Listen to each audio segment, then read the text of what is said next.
గ్రామాల్లో ఇప్పుడు అభివృద్ధి పనుల కంటే కోతుల పంచాయతీలే ఎక్కువగా కనిపిస్తున్నాయి. ఎన్నికల సమయంలో గెలిపిస్తే కోతుల బెడద వదిలిస్తామని హామీ ఇచ్చిన సర్పంచులకు ఇప్పుడు ఆ వాగ్దానమే ఉరితాడులా మారింది. వానరసేన దాడులతో జనం బేజారవుతుండటంతో సర్పంచులు సొంత ఖర్చులతో మంకీ క్యాచర్లను రంగంలోకి దింపుతున్నారు.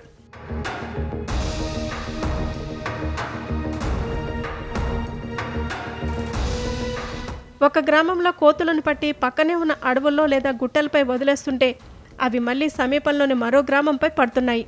దీంతో గ్రామాల మధ్య కొత్త వివాదాలు మొదలవుతున్నాయి. భీమదేవరపల్లి మండలంలోని వివిధ గ్రామాల్లో పట్టిన కోతులను స్థానిక బూడిద గుట్టపై వదిలేయటంతో ఆ కోతులన్నీ భీమదేవరపల్లి మేజర్ గ్రామ పంచాయతీపై దండెత్తుతున్నాయి. ఇక్కడ కోతుల బెడద తారాస్థాయికి చేరటంతో సర్పంచ్ కుమారస్వామి ప్రత్యేక బృందాలను పిలిపించారు. ఇప్పటి వరకు సుమారు 400 కోతులను పట్టించి బోన్లలో బంధించి సుదూర ప్రాంతాల్లోని అడవులకు తరలిస్తున్నారు.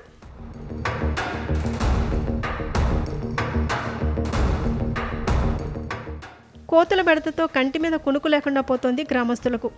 కోతుల గుంపులు పొలాలపై పడి పంటను చిన్నాభిన్నం చేయటంతో తీవ్రంగా నష్టపోతున్నారు. అంతేకాదు, ఇళ్లలోకి దూరి ఆహార పదార్థాలను ఎత్తుకెళ్లడమే కాకుండా మనుషులపై దాడులకు తెగబడుతున్నాయి. పరిసర గ్రామాల వారు తమ ప్రాంతం వద్ద కోతులను వదిలి వెళ్లడంపై స్థానికులు ఆగ్రహం వ్యక్తం చేస్తున్నారు. కోతులను తరలించడం తాత్కాలిక పరిష్కారమే కానీ శాశ్వత మార్గం కాదని అధికారులు భావిస్తున్నారు. ఈ సమస్య నుండి విముక్తి ఎప్పుడో అని గ్రామస్తులు ఆవేదన వ్యక్తం చేస్తున్నారు.